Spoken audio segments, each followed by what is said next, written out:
Welcome to calculus. You will master complex problems, but forget how to add. On this episode, Stevenson will demonstrate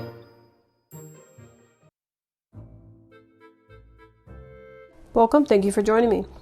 So, one-sided versus two-sided limits. One-sided limits basically just mean you're approaching from one direction of your graph. So sometimes we need to distinguish between what happens to the functions just to the right of the c value that x is approaching or just to the left. To do this, we call the limit of f as x approaches c from the right-hand limit, okay, of f of x at c, and the limit as x approaches c from the left is the left-hand limit of f at c, and the notation is as follows. Now, if you recall in a previous video I showed you that we actually have those, I explained what those notations were, right and left. Now, suppose you want to look at both of those at the same time, then that's what we call the two-sided limit. So this limit right here, so when there's no little plus or minus like there is above right here, that's considered the two-sided limit. That means you're looking at the limit from both directions, okay? So it's from the one-sided and the left-hand limits at the same time. So there's an important connection in how they're related. So basically you can say a function f of x has a limit as x approaches c if and only if the right hand and the left hand limits at c exist and are equal. So symbolically, here's what this says. The limit of f of x as x approaches c will equal this L value. This double arrow is if and only if the right hand limit equals the left hand limit. Okay, so it's not enough for them to exist, but they also have to equal each other. They have to be the same thing. So let's look at examples of one-sided limits. So on a graph, suppose I wanted to look at the limits at, let's say 2. Okay, so if I wanted the limit as x approaches 2 from the right of my function called f of x, I can look at my picture. Say, okay, if I'm coming from 2, going to 2 from the right, I can see I'm going to be on this piece right here, and it's headed towards this spot, which is 1. Now, if I look at the limit as x approaches 2 from the left-hand side, that means I'm approaching 2 from this direction. I'm on this piece. I can see it's approaching still 1.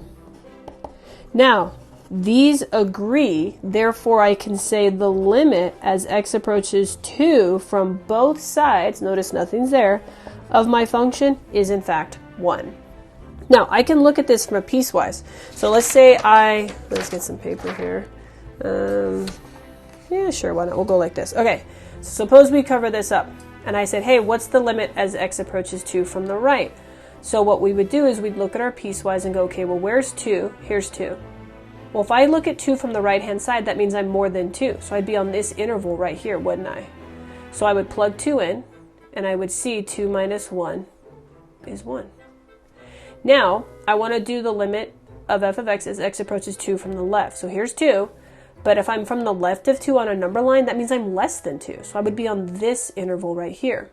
And I could see my function is telling me it's 1. Notice I didn't have to plug anything in. It just told me it was 1.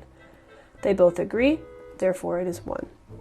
Now, let's try another one. And this time what I'm going to do is I'm going to illustrate it from the piecewise first, and then we'll do the graph. So suppose I wanted to look at the number 1. So let's find what's the limit as x approaches 1 of f of x from the right side this time. So let's go to our piecewise. So I could see these two pieces have 1 in it. Now, if I'm to the right side, that means I need something more than 1. So I'm on this interval right here. So what I can see is if I'm on to the right of 1, my output says it is in fact 1.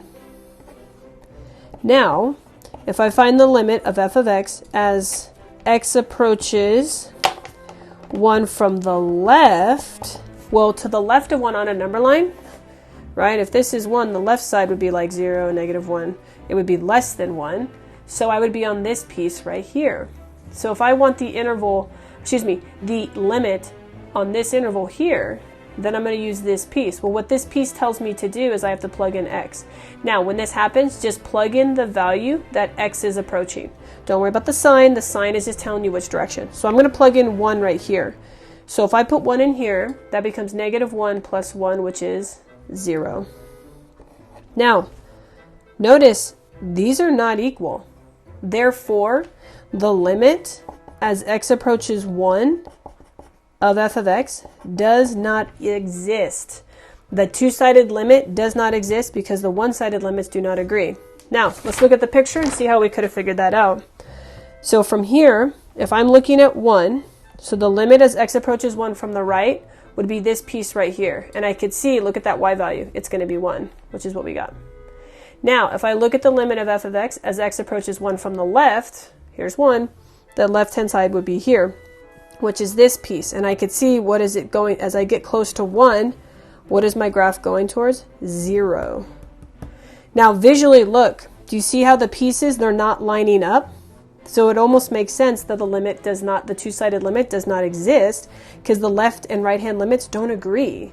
Whereas when I look at 2, as x approaches 2 right here, look at the two pieces. They're headed towards the same exact result. Okay, so here's an example with one-sided and two-sided limits.